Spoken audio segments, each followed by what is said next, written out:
I'm doing well. Are you? Hello everyone, I'm Claire Heffron joining you from London. Welcome to GBRI's presentation focusing on the World Building Standard. My name is Claire and I will be your instructor for this course. This course module introduces you to the World Building Standard.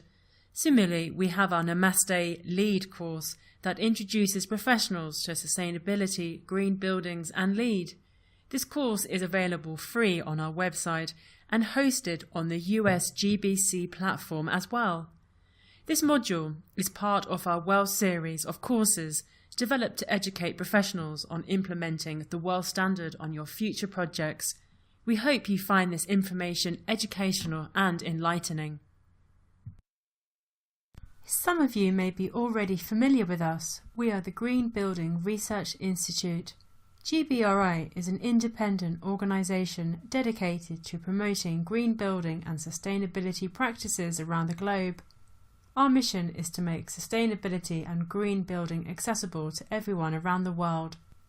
Developed by industry experts, our courses and training for LEED, WELL and AIA professionals offer diversity and convenience to keep up with the latest in sustainability, wellness and the green building industry. In addition to online courses, GBRI certified instructors around the world host in-person training sessions at locations near you and can come to your office to train your office team on any sustainability topic or exam prep. This course is ideal for professionals wanting to understand if WELL is right for them and want to know more about the building standard, exam and credentials. We will explore the concepts that comprise the building standard, what building types it addresses, the benefits and project certification steps. These concepts will essentially cover the exam specifications surrounding WELL certification. In addition to these concepts, we will look at the WELL AP exam requirements, eligibility and analyse if this is a right fit for you. We shall also share more information on our WELL exam prep resources to ensure you are successful on your exam. Here we have listed the objectives for this short presentation. As attendees, you will become familiar with the World Building Standard, the concepts and fundamentals. You will understand and identify the body systems related to the World Building Standard. We will analyse the certification steps and processes required for a project to get certified under the World Building Standard. As part of this course, you will also identify the eligibility requirements, exam prep structure and format for the WELL AP exam. The course is broken down into 3 sections. Under Section 1, we will look at the genesis of WELL, what WELL is all about, why it's needed, its features and how it positively impacts health and wellness of building occupants. Under Section 2, we will explore the WELL certification process and walk you through the processes that occur throughout the life cycle of a WELL project. Under Section 3, we will talk about WELL accreditation for students and professionals who are interested to earn a WELL AP credential. We will look at exam eligibility, requirements, format, specifications and some resources helpful for your WELL exam preparation. Let's get started with Section 1. As some of you already know, the WELL Building Standard focuses on the people in the building. The standard places human health and comfort to the forefront of building practices and reinvent buildings that are not only better for the planet, but also for people. This is the first standard of its kind that focuses solely on the health and wellness of building occupants. To understand the World Building Standard and to appreciate how unique it is, it's best for us to start from its origin. In Section 1, we will look at the genesis of the World Building Standard, who is involved and explore the background of this new rating system. The genesis of WELL begins with Delos. Delos Living LLC is a pioneer when it comes to integrating health and wellness technologies into the places we live, work and learn. Delos established the International Wellbeing Institute, or IWBI, in 2013 as a result of the Clinton Global Initiative commitment to improve the way people live through optimizing occupant health and quality of life. Of course, this was achieved through, you guessed it, the World Building Standard. IWBI manages and administers the World Building Standard. As a side note, to do their part to give back, IWBI directs 51% of their net profits received from WELL certification fees towards charitable contributions and impact investment focused on health, wellness and the built environment. GBCI also plays a role here. The WELL Building Standard is third-party certified through GBCI, who, as I'm sure you all know, is also the certification body for LEED. In addition to LEED and the WELL rating system, GBCI also administers project certifications, professional credentials and certificates for EDGE, PEER, CITES and GRESB. Now you may be thinking, what's the need for another rating system when others exist, such as LEED and BREEAM? Well, let's take a look at the need for WELL in our industry. You've heard companies proclaim their staff is their greatest asset. While I hope that is true for them, what I know for sure is true for most businesses is what we see here. This is from a study completed by the World Green Building Council, and it shows staff costs such as salaries and benefits account for 90% of most business operational expenses. That's huge. Not only should people be seen as the key factor that makes a business great, but they truly are assets to the company if that significant amount of cash is directed at the people. Unlike other rating systems in our industry, WELL has one singular and sole focus: the health and wellness of building occupants. While there is overlap with other rating systems such as LEED that considers the triple bottom line or people, planet and profit, the WELL Building Standard is the first of its kind with its laser focus on health and wellness of occupants. WELL was launched in October 2014, following the completion of a three-phase comprehensive expert peer review process encompassing a scientific, practitioner and medical review. The standard is the product of 7 years of research and development culminating with an expert review process encompassing a scientific, practitioner and medical review. It was developed by integrating scientific and medical research and reviewing existing literature on environmental health, behavioural factors, health outcomes and demographic risk factors. WELL identifies 100 performance metrics, design strategies and policies that can be implemented by the owners, designers, engineers, contractors, users and operators of a building. Now, what are some benefits by implementing WELL on your building project? While there are many obvious benefits to pursuing any type of sustainable certification for your project or building, let's take a moment to identify several of the key benefits and value points professionals should be aware of when discussing the WELL Building Standard specifically. First, project quality and consistency.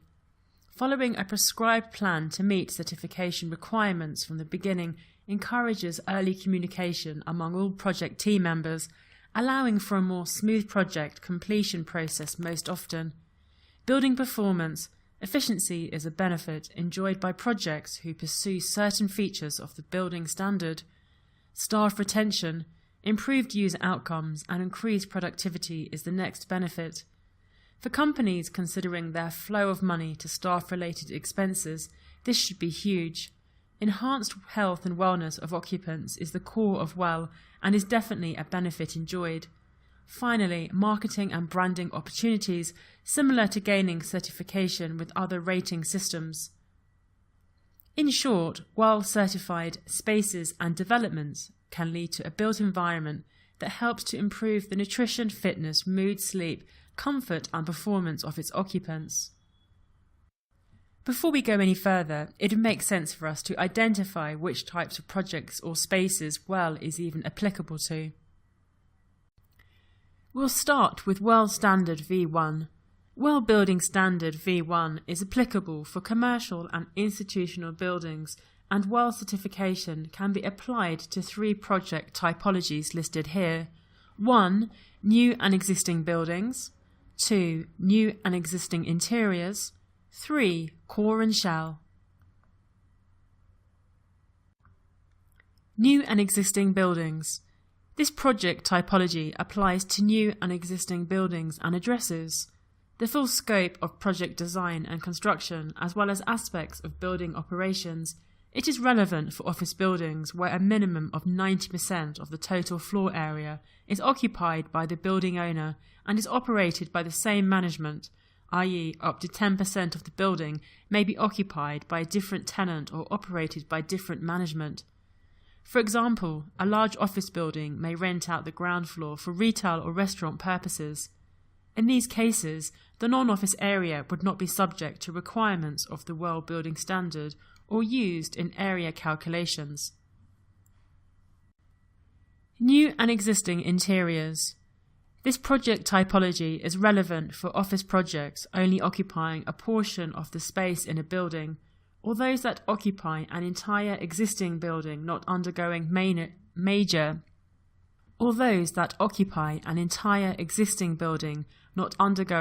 renovation.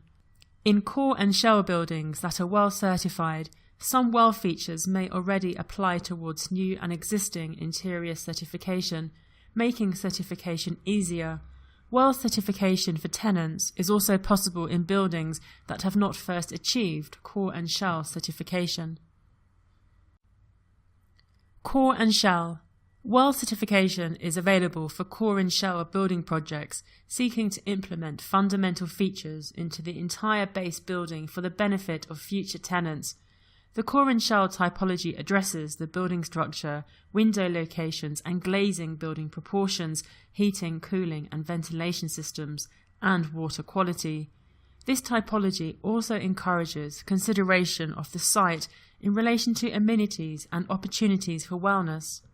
Core and shell is appropriate for projects in which up to 25% of the project area is fully controlled by the building owner, i.e. 75% or more of the project space is occupied by tenants. Independent of the portion of the building controlled by the owner, 100% of the building core and shell and all portions of the interior build-out or managed by the project owner are included in the project scope for design and operations. You should note, core and shell projects are treated differently than new and existing buildings and new and existing interiors. Core and shell projects can achieve one-time compliance with the World Building Standard, but cannot earn certification. WELL has several pilot standards available also. Pilot programs are in development to test and refine how WELL can best apply to different space types other than what's already there. The World Building Standard is a continuously evolving program that is updated as improved evidence and technologies become available. The current and future pilot program list is included below. Pilot standards are applicable to retail, multifamily, residential, educational, restaurant, commercial kitchen projects. IWBI uses a space category which is defined as some or all of a building that is typified by a special use or function. Spaces are tied to specific standards. Spaces are designated as either primary or secondary. Primary spaces are those that can apply to an entire project, whereas secondary spaces are always affiliated with a primary space. A project therefore could be comprised of one space, meaning it applies to one standard, or it could be comprised of multiple spaces and apply multiple standards. Here is an example. A school with a cafeteria would consist of a primary space using the Educational Facilities Pilot Standard and an affiliated secondary space using the Commercial Kitchen Pilot Standard. In order to achieve WELL certification through the pilot program, the entirety of the project space must be evaluated. Every project is anchored by a primary spaces standard. If the entirety of a project space falls under the purview of a single primary spaces standard, only that standard is required for WELL certification. If there are spaces within the project scope that meet the definition of another existing pilot secondary spaces standard, then the project must adhere to the requirements of that secondary spaces standard as well. This ensures that any distinct spaces within the project scope that may require unique considerations will only be held to those requirements appropriate for that space. 20. These pairing requirements are only applicable to standards of the same class. 1. Either both primary and secondary spaces must be pilot standards, or both must be graduated, i.e. non-pilot standards. Case 1. A project whose primary space refers to the commercial and institutional offices non-pilot standard will not be required to adhere to any pilot secondary space standards. Case 2. If the primary space refers to a pilot standard and there are applicable secondary spaces that fall under the purview of any existing pilot secondary spaces standards, then the project will be required to pursue both the pilot primary and pilot secondary space standards. The World Building Standard is broken up into concepts. If you are familiar with LEED, this is the equivalent to a category with the LEED rating system. The concepts of WELL are air, water, light, fitness, nourishment, comfort and mind. Each concept is comprised of 102 features. Every feature is intended to address specific aspects of occupant health, comfort or knowledge. Each feature is divided into parts, which are often tailored to a specific building type.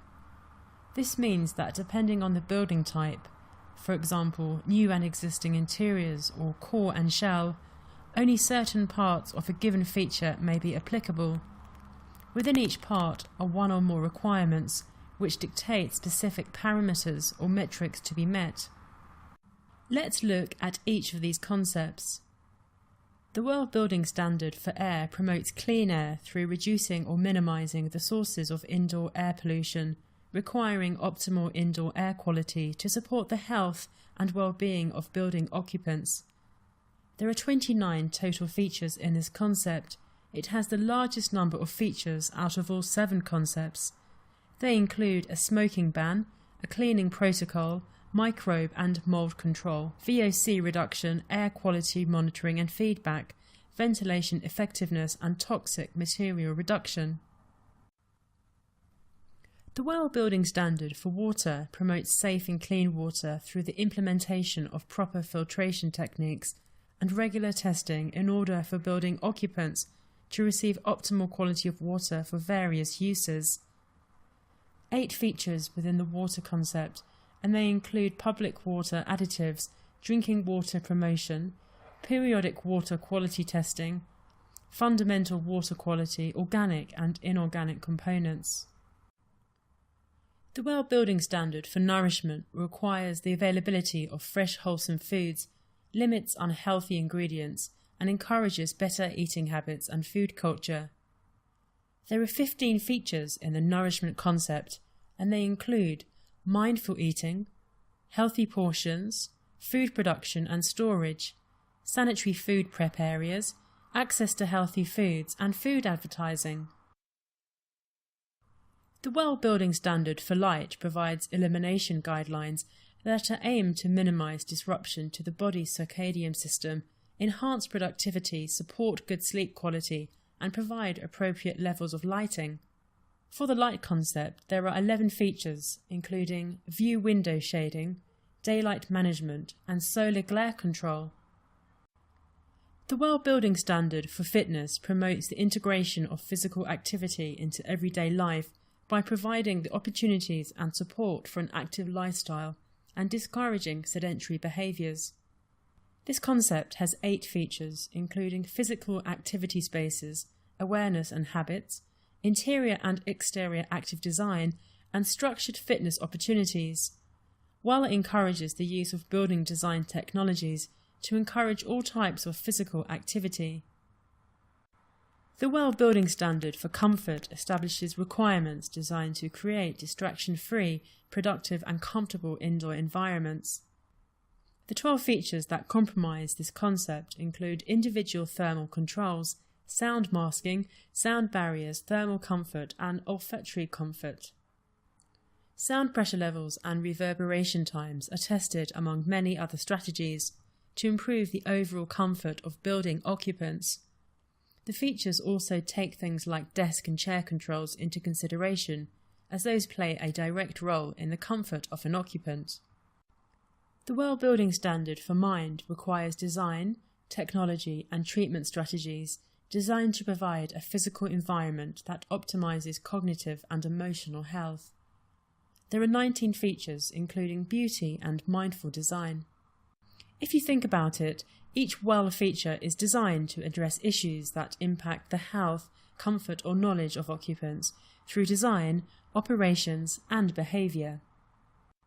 In order for a project to receive credit for a particular feature, all of its applicable component parts, specifications must be satisfied. Features can be performance-based standards that allow flexibility in how a project meets acceptable quantified thresholds. Prescriptive standards that require specific technologies, design strategies or protocols to be implemented. Features are either considered preconditions or optimizations. Preconditions are necessary for all levels of WELL certification. These features represent the core of the WELL building standard.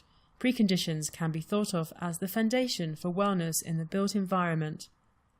It is important to note that for certification to be awarded, all applicable preconditions must be met.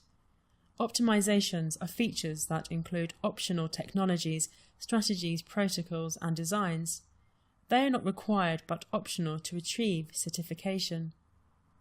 For those familiar with LEED, consider a precondition the equivalent to a prerequisite and an optimization equivalent to a credit.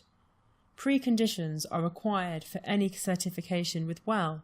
Optimizations are available for projects wishing to achieve higher levels of certification, and they are available based on project type.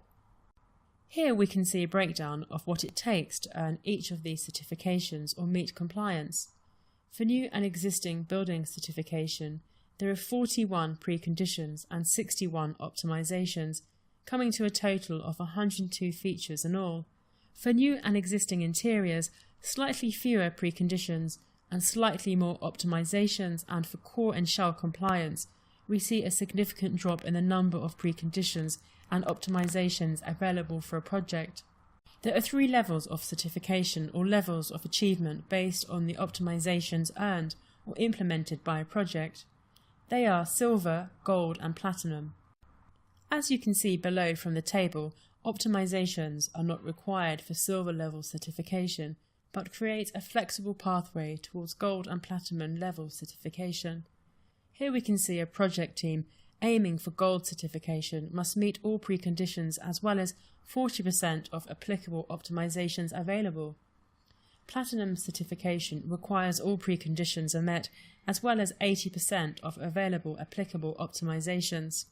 For pilot program, 20% of optimizations needs to be met for silver certification. Each feature of the WELL building standard is ascribed to the human body systems that are intended to benefit from its implementation. This enables project teams to classify the intended benefits of each WELL feature and develop a comprehensive set of strategies. While there are different ways to group the body's various systems, the WELL building standard considers each feature's impact on these body systems you see here. I will go over each of these systems in detail now. Now those of you who are watching this session to prepare for your WELL AP exam, here is a tip. While you aren't asked to memorise the body systems for your WELL AP exam, each and every feature is drawn back to the systems listed here. Because it is such an important driving force behind this standard, I think it's important we at least have a basic understanding of each of these. Let's take a quick look. We recommend reading this again from your study guide once you are done with all the 7 concepts so that you are able to relate the features under each concept to a particular body system. The best way to understand and remember this is by considering your own body and relating how the features discussed in this guide will have an impact on your body systems. The cardiovascular system includes the heart, vessels and blood. To benefit the cardiovascular system, WELL concepts like comfort help avoid or eliminate stress. Eating well and staying physically fit through exercise strengthens the heart and generally reduces risk of heart disease. Pollutants in the air can have an impact on the vessels of the body as well as the heart. Think things like tobacco smoke or harsh chemicals. The digestive system consists of the mouth, esophagus, stomach, small and large intestines, and the auxiliary organs, liver and pancreas, that produce digestive hormones and enzymes.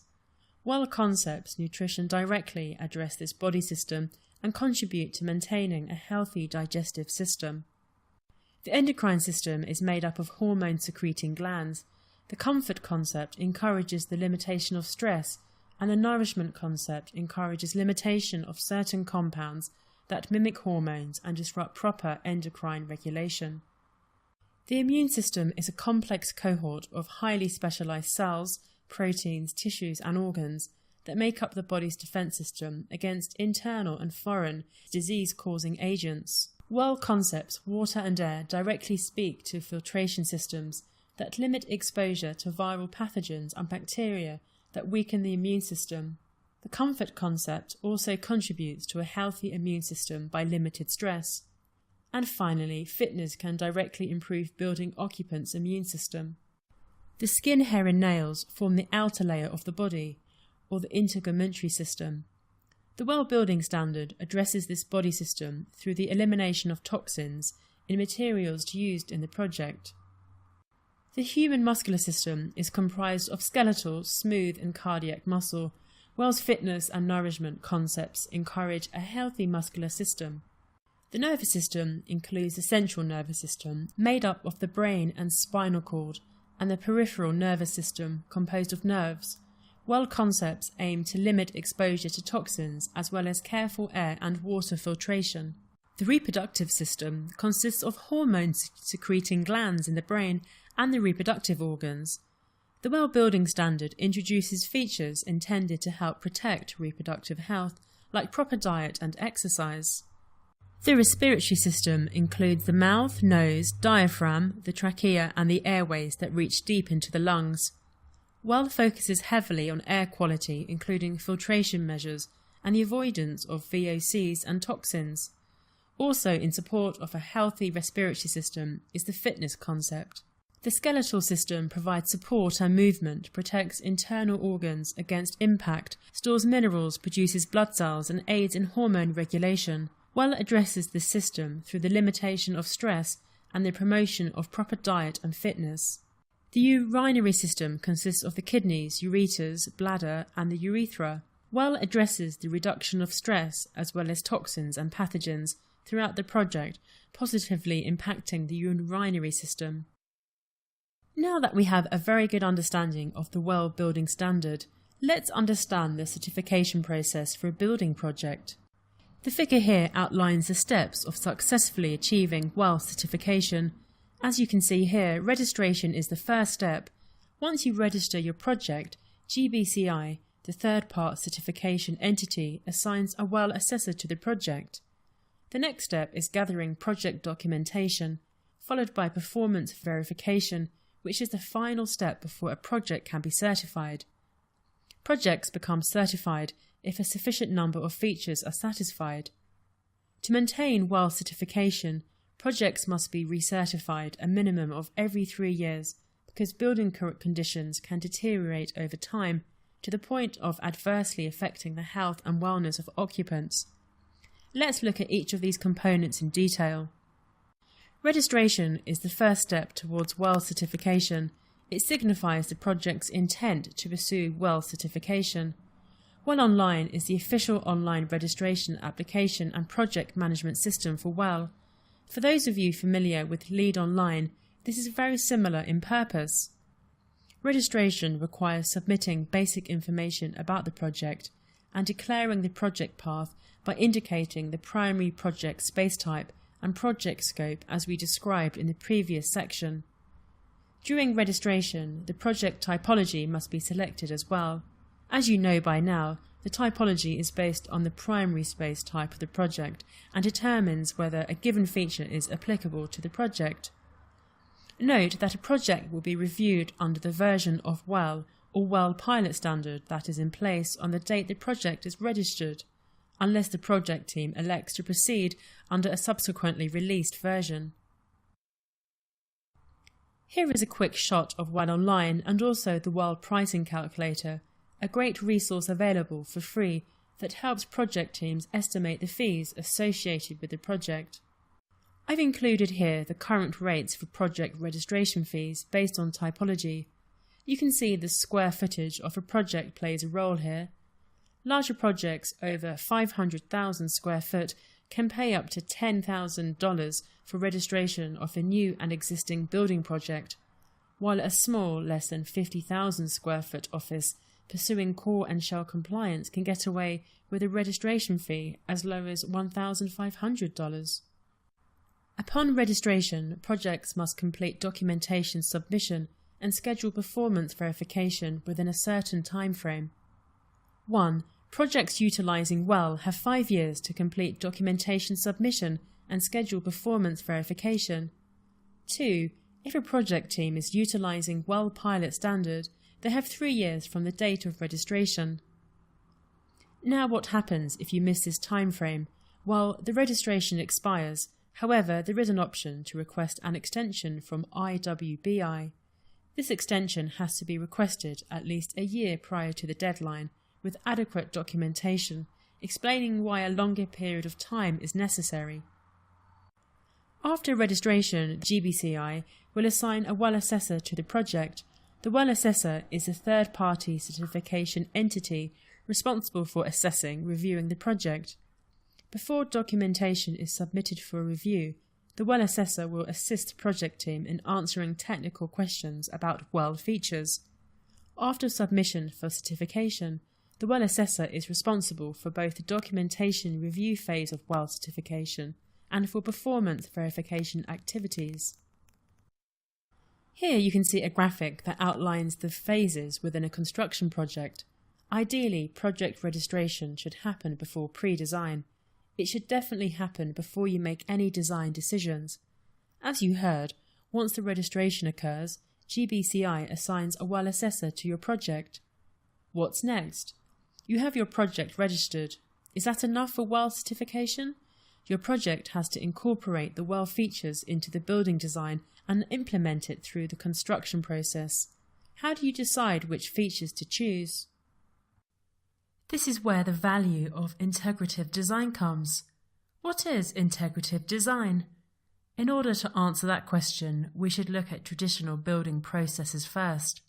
In the traditional planning and design process, building systems are viewed as separate elements. Site, structure, systems, and design decisions are each based on a construction budget and/or schedule considerations.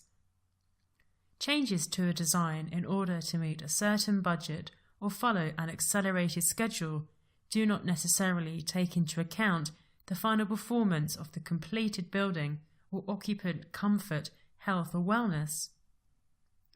In contrast, integrative processes integrate all stakeholders, systems, building structures, and practices into the project right from the very beginning and engage them throughout the project lifecycle.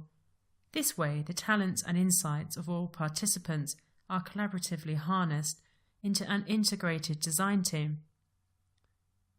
The benefits of this process are the optimization of project results, increased value to the owner, reductions in waste, and maximize efficiency through all phases of design, fabrication, and construction.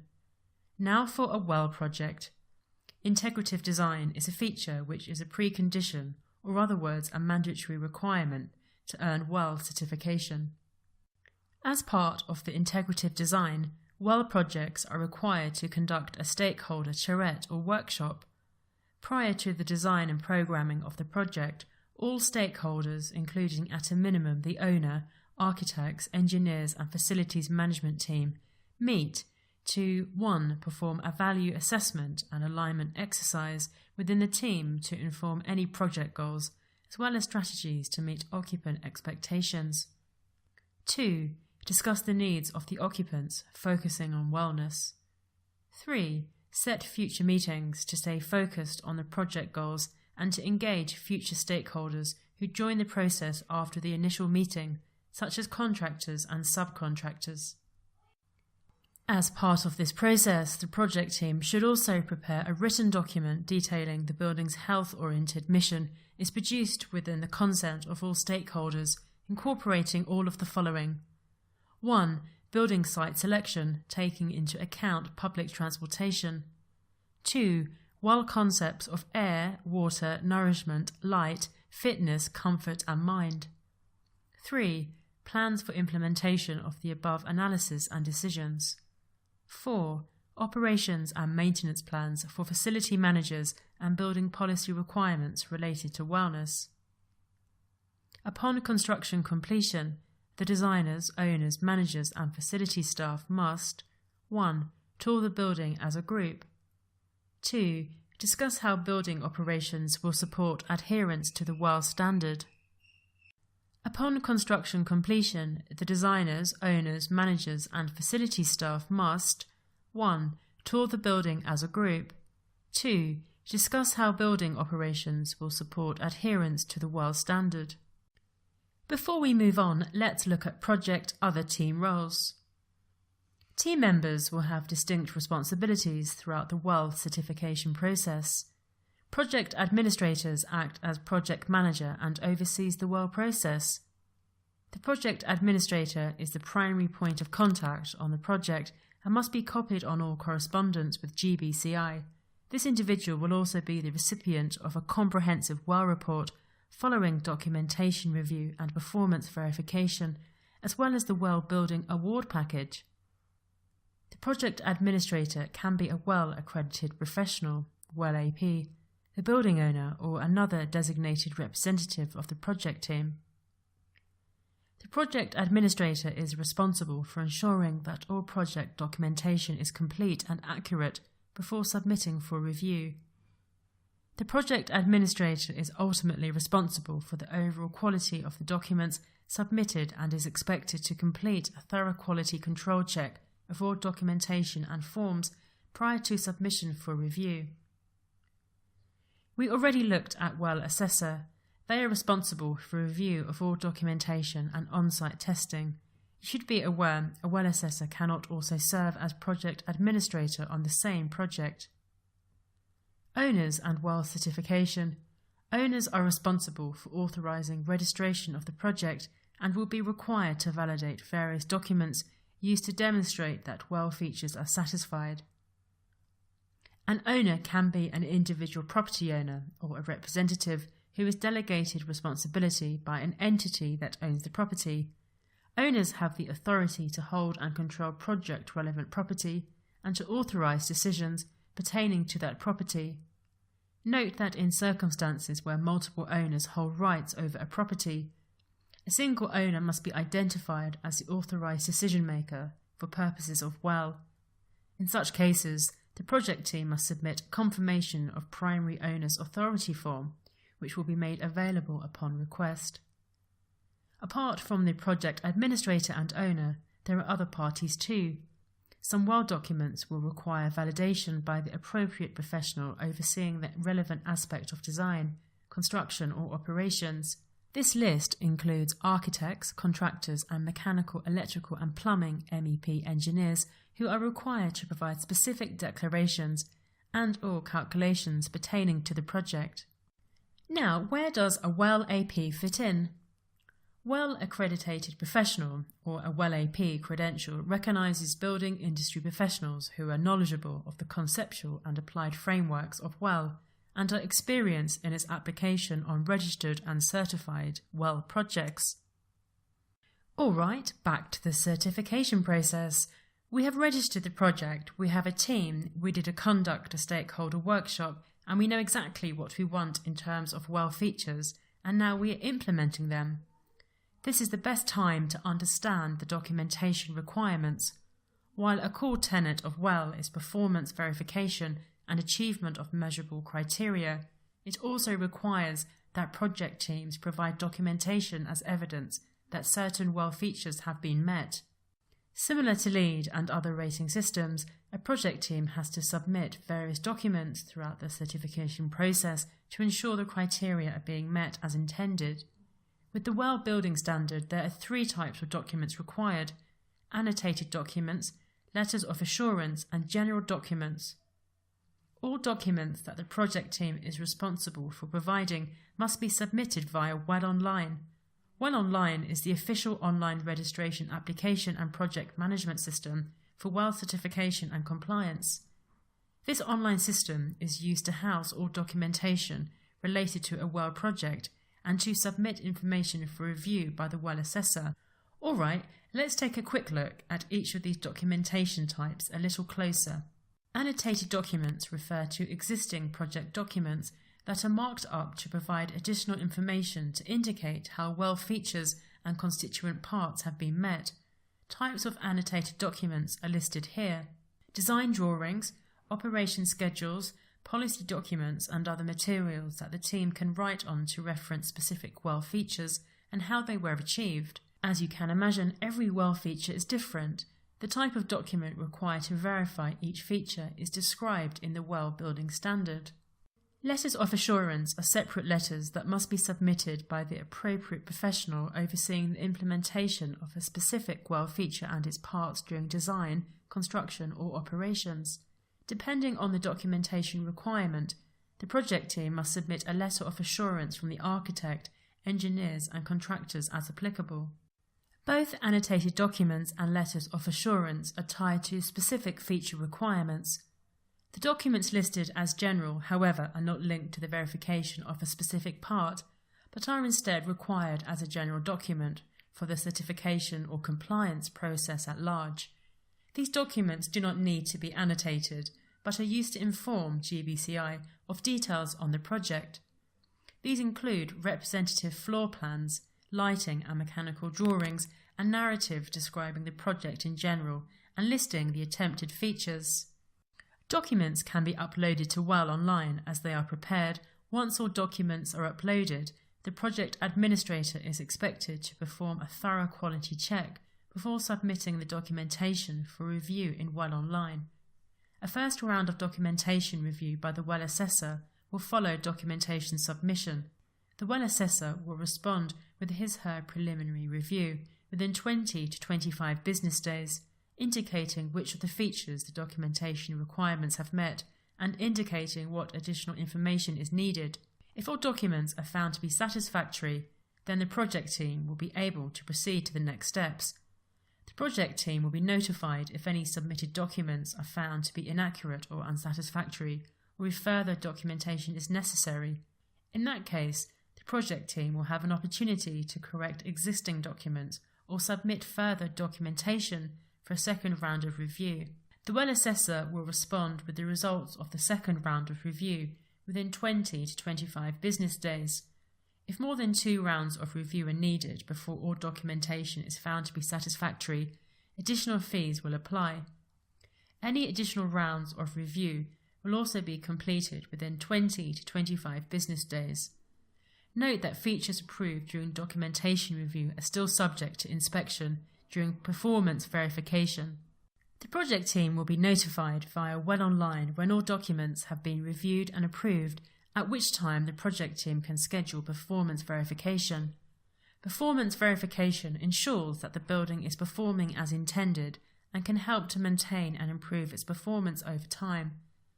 This consists of a site visit during which the well assessor completes visual inspections to verify documentation and performance tests to evaluate air and water quality, noise, light and temperature levels, and other environmental parameters applicable to well requirements.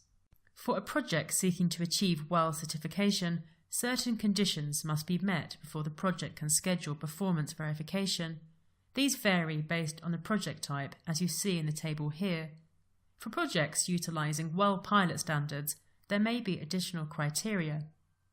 First condition is that all documents for which the project team is responsible must be submitted, reviewed and approved in well online through the documentation review process. This is true for all project types. Second condition is that at least 1 month must pass since the space's certificate of occupancy was issued. This is required for new and existing buildings, as well as interiors, as well as some pilot programs. It doesn't apply to core and shell projects.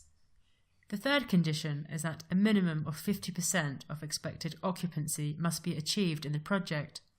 This is only required for new and existing buildings, as well as interiors. Depending on the building size, this may require the well assessor and testing organisation, if applicable, to be at the site for multiple days in order to fully validate the project's design documentation via inspections and spot checks, and to complete all on-site performance tests to confirm adherence to well requirements.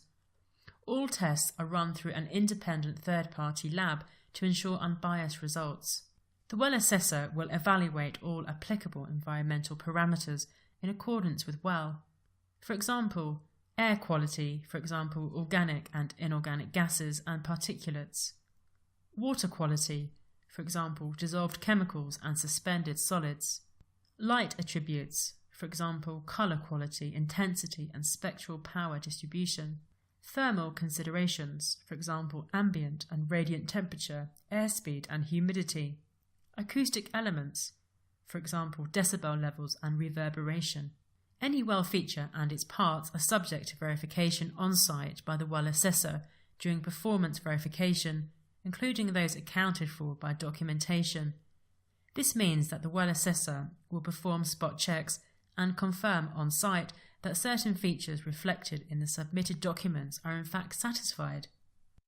GBCI also reviews documents that have been submitted. When the performance verification is complete, the assessor compiles and submits a well report that goes feature by feature and provides the assessment results within 40 to 45 business days of the site visit. Project teams receive this report through Well Online. The report also includes the scorecard. This includes inspection details, analysis results, and the status of documents previously submitted by the project team for approval. If the project has not met well criteria in any area, the well report will indicate where deficiencies exist. The project owner has 180 calendar days to either accept the well report, initiate corrective action, or file an appeal. Corrective action is available to project teams that wish to enact corrective efforts to address unmet criteria and request to schedule follow-up performance verification. To pursue a corrective action path for any features with unmet requirements, a corrective action plan must be submitted within 180 calendar days after issuance of the well report. The plan must be signed by the project owner and outline steps for addressing unmet features. The corrective action plan will be reviewed by the well assessor and results will be provided within 20 to 25 business days. If the corrective action plan is accepted, the project team must then enact corrective actions as outlined and scheduled another performance verification with their well assessor. After follow-up, performance verification has been completed, an updated well report will be created and shared with the project administrator. If a project team suspects an error present in the well report or scorecard, they may submit an appeal to IWBI again through Well Online. This too must be submitted within 180 calendar days of the report being released. Project teams must provide an explanation of the appeal and identify the suspected errors. They can expect to get a response within 20 to 25 business days, which is called an appeal review report. Fixed baseline fees are associated with corrective action requests and appeals. Additional fees apply depending on the well features in question and whether performance retesting is necessary to confirm compliance with well requirements. Like the well report, a project may either accept or appeal the review report. Projects are limited to one subsequent appeal for each feature, which must be submitted within 90 calendar days of the date of issuance of the appeal review report being challenged. If the well report indicates a pass, then the project will be issued the applicable certification level or compliance as described in the well report. If, within 180 calendar days after issuance of the well report, the project has neither affirmatively accepted the well report on Well Online nor initiated a corrective action or appeal, the project will be deemed to have accepted the well report as final. Projects that have satisfied the requirements of well and have accepted the well report will receive a Well Building Award package from IWBI. The Well Certified plaque will indicate the level of certification and the year certified and may only be displayed at the site of the Well Certified project. While the certification process is fresh in our mind, let's move on to the actual certification fees. Fees begin at $4,000 and range from 8 cents to 23 cents per square foot depending on project typology and size. Volume pricing is available for projects that exceed 1 million square feet. There's also a cost associated with performance verification. The minimum cost for performance verification is approximately $9,000. and ranges from 15 cents to 35 cents per square foot, depending on the typology and size of the project. Volume pricing is available for projects that exceed 1 million square feet. Travel and accommodation for the well assessor during the on-site testing are included in the performance verification fees. Overall, verification and certification can easily add up to $11,000 or more, not including registration fees. Again, all of this is approximations, as the exact calculations depend on the project size and typology. The well rating system seeks to establish a set of universally applicable features that are feasible across all building types and contexts. However, the various ways in which the built environment impacts health across diverse contexts are multiple and overlapping,